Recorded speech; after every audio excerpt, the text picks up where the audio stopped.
27 साल के गगनदीप सिंह ने 6 बार यूपीएससी का प्रीलिम्स एग्जाम दिया, लेकिन एक बार भी कामयाब नहीं हुए।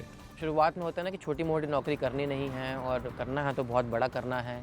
जब तैयारी शुरू की होती है तो सबको बोला होता है कि बस हम तो जा रहे हैं, अभी डीसी बन के ही आएंगे।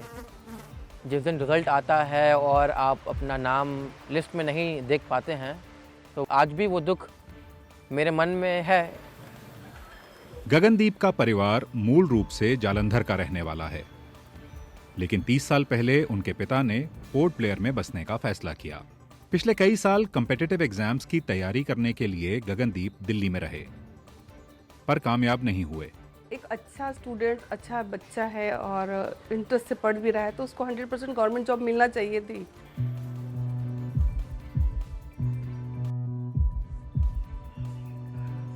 गगनदीप के दिन का एक बड़ा हिस्सा आज भी कॉम्पिटिटिव एग्जाम्स की तैयारी में ही बीतता है। वो कभी ऑनलाइन लेक्चर सुनते हैं, कभी किताबों में खो जाते हैं और कभी नोट्स बनाते हैं। अपने भविष्य को लेकर अनिश्चितता उन्हें घेरे रहती है। जिंदगी के इस मोड़ पर गगनदीप पैसों के लिए अपने परिवार पर निर्भर नहीं रहना चाहते। कभी कभार उन्हें पोर्ट ब्लेयर के सरकारी कॉलेज में इतिहास पढ़ाने के लिए बुला लिया जाता है। इससे थोड़ा सा जेब खर्च तो निकल जाता है, लेकिन गगनदीप जानते हैं कि मंजिल अभी दूर है। इस बात में कोई शक नहीं कि भारत जैसी बड़ी आबादी वाले देश में उतनी सरकारी नौकरियां शायद कभी उपलब्ध नहीं होंगी जितने उनके दावेदार हैं। लेकिन इस बात का एक दूसरा पहलू भी है। सरकारी आंकड़ों के मुताबिक मार्च 2022 तक सरकारी विभागों में 9.5 लाख से ज्यादा पोस्ट खाली पड़े थे। मार्च 2023 तक कक्षा 1 से कक्षा 8 तक पढ़ाने वाले शिक्षकों के करीब 7.5 लाख पोस्ट खाली थे। जुलाई 2023 तक भारतीय रेलवे में 2.5 लाख पोस्ट खाली थे। जनवरी 2023 तक सेंट्रल आर्म्ड पुलिस फोर्सेस में करीब 85,000 पोस्ट खाली थे। ये आंकड़े वक्त के साथ बदलते रहते हैं, पर इनकी कहानी एक ही रहती है। सरकारी क्षेत्र में लाखों नौकरियां साल दर साल खाली पड़ी रहती हैं। लगातार नाकामयाब होने के बाद भी गगनदीप के जहन में सरकारी नौकरी का ख्वाब बरकरार है।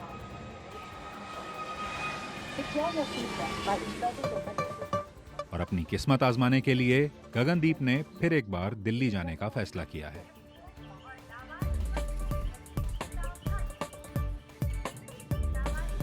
उन्हें लगता है कि मुखर्जी नगर की इन गलियों से गुजरकर ही वो अपनी मंजिल तक पहुंच पाएंगे। अभी एक ऑप्शन बचा है पंजाब पब्लिक सर्विस कमीशन या हरियाणा पब्लिक सर्विस कमीशन का, तो अब इसी को परस्यू करने आया हूँ कि एक बार फिर से करके देखता हूँ। सरकारी नौकरी पाने के लिए जो तैयारी चाहिए वो देने का दावा मुखर्जी नगर में चल रहे दर्जनों कोचिंग सेंटर करते हैं। जिसके पास 12 घंटे हो वो 12 घंटे पूरी ताकत झोंक दे। This is competition. Ajay Mishra ऐसा ही एक कोचिंग सेंटर चलाते हैं। गगनदीप जैसे युवाओं के सरकारी नौकरी की तरफ रुझान को वो समझते हैं। हर एक सोसाइटी के लोग जितने भी हमारे इंडिया में हैं, उनको सिक्योरिटी को प्रायोरिटी देते हैं। और दूसरा रुतबा, तो वो सिक्योरिटी के साथ साथ रुतबा अगर दोनों मिल जाए तो वो सरकारी नौकरी में है। लेकिन अगर एक बार बच्चे ने चुन लिया कि वो सरकारी नौकरी चाहता है, तो ये विशेष साइकिल बन जाती है उसके लिए। शायद इस बार, शायद इस बार, शायद इस बार, और ये चलता रहता है। सरकारी नौकरी हासिल करने की चाह रखने वाले हजारों लाखों युवा हर साल छोटे छोटे कस्बों, गांव देहात से बड़े महानगरों में कॉम्पिटिटिव एग्जाम्स की कोचिंग लेने आते हैं। इनमें से ज्यादातर का इरादा होता है यूपीएससी का एग्जाम पास करना और आईएएस अफसर बनना। आईएएस ना सही तो कोई ना कोई सरकारी नौकरी उन्हें मिल जाए। वक्त बीतता है, कामयाबी हाथ नहीं लगती और यह सपना धीरे धीरे धुंधला पड़ने लगता है। अपनी जिंदगी के अहम साल इस तैयारी में झोंकने के बाद बहुत से युवाओं को यह समझ आता है कि जिस सपने का वो पीछा कर रहे थे वो सिर्फ एक मृग तृष्णा था।